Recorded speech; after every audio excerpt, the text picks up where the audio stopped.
ఈరోజు ఈ రకంగా ఆయన బయట పెట్టారు అధ్యక్ష. వాస్తవానికి నేను ఒక డాక్టర్ని అధ్యక్ష, నాకు తెలుసు ఇది ఒక రకమైనటువంటి మానసిక వ్యాధి, ఇది ఒక జబ్బు అధ్యక్ష.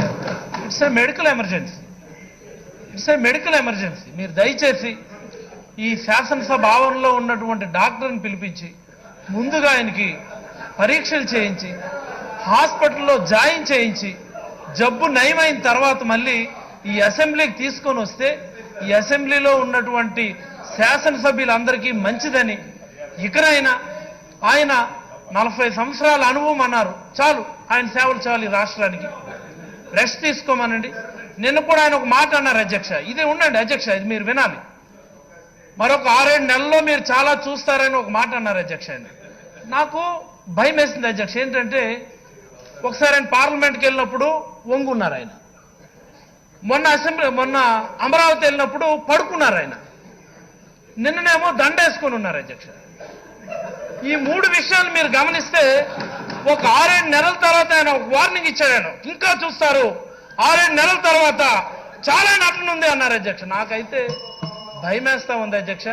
దయచేసి మీరు డాక్టర్కి చెప్పి హాస్పిటల్లో జాయిన్ చేసి పూర్తి స్థాయిలో వైద్యం అందించి మళ్ళీ అసెంబ్లీకి వచ్చే విధంగా మీరు చర్యలు తీసుకోవాలి.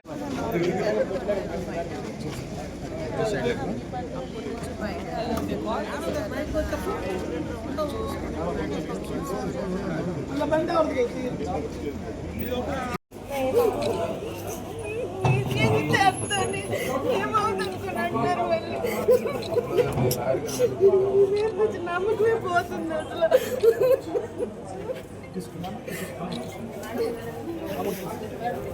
అమర్నాథ్ గారి నాయకత్వం, అమర్నాథ్ గారి నాయకత్వం, అమర్నాథ్ గారి నాయకత్వం. జై జగన్, జై జగన్.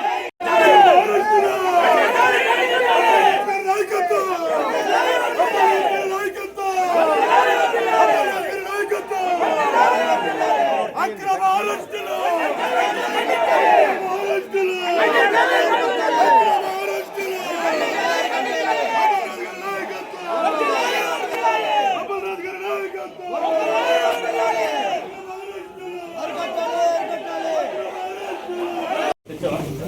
సాగర్ సాగర్